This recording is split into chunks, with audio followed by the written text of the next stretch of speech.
couple of exciting things happening on the American front, huh, Joyce? That's right, John. Now, we are talking new models from Ford and GM. Now, one's available this spring, and the other we're going to have to wait for. Now, the one we can get comes from Ford. I beat you to it. Due in May, it's Ford's answer to Chrysler's minivans. They call it the Aerostar, and that's because it's named for its aerodynamic shape.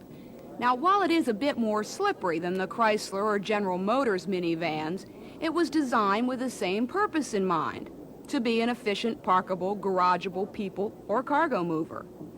Unlike the Caravan Voyager, the Ford uses a rear drive layout, which doesn't do much for the Aerostar's space efficiency. Though the Aerostar does have more cargo room than the Chrysler offerings, that's only because it's nearly 8 inches taller. And the Aerostar can tow up to 5,000 pounds. That's 2 times the capacity of the Chrysler minivan. The Ford also has a very long wheelbase, nearly 119 inches, and that gives it an advantage in ride comfort. The standard power plant is going to be a 2.3-liter fuel-injected 4-cylinder. Now, optional will be a 2.8-liter V6. Oh, and yeah, one other thing, there's going to be a 3-liter V6 on the way. The Aerostar will come as a cargo van or as a wagon, and the wagon will have seating for 7, or there's a recreational vehicle. Whatever way the Aerostar comes, you can bet that it will sell, and fast, judging by the recent success of the Chrysler and foreign minivans. Any word on price?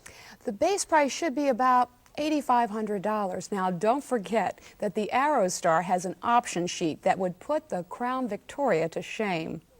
Okay, so what about GM's newsmaker? Is it still up in space? For the time being, but Saturn is due on Earth by 1988, probably as a 1989 model. Of course, we mean the Saturn Project. At least that's what we used to call it.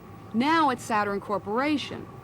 General Motors launched a whole new company to build their new small car. By starting with a clean slate, GM figures they'll be able to use the most modern design, construction, and management techniques. The Saturn production line is going to be more automated than the lines in current GM plants. That means there won't be as many workers to pay. And because Saturn is a new corporation, it's not going to be bound by GM's existing contracts with United Auto Workers.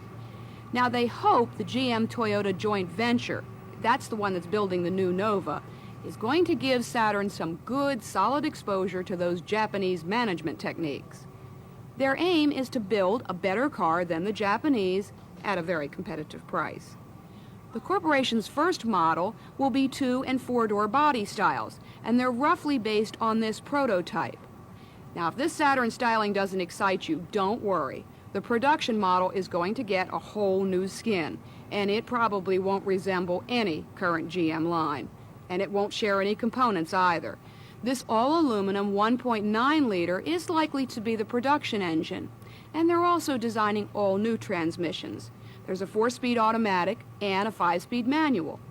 The car should be smaller on the outside, yet it's going to be bigger on the inside, bigger than a Chevy Cavalier. Saturn is expecting to sell 500,000 units annually. Now, with $5 billion GM dollars behind it, there is no doubt that the Saturn Corporation means business. Oh, and another new wrinkle, John. When the Saturn does go on sale, now don't just look for it at your local Chevy dealer, because Saturn is going to have a whole new franchise network. So it's Lookout Japan. I think GM hopes that. Thanks, Joyce. General Motors may be putting a lot of their future eggs in high-tech baskets like the Saturn, but they've got a few things around now that they can crow about.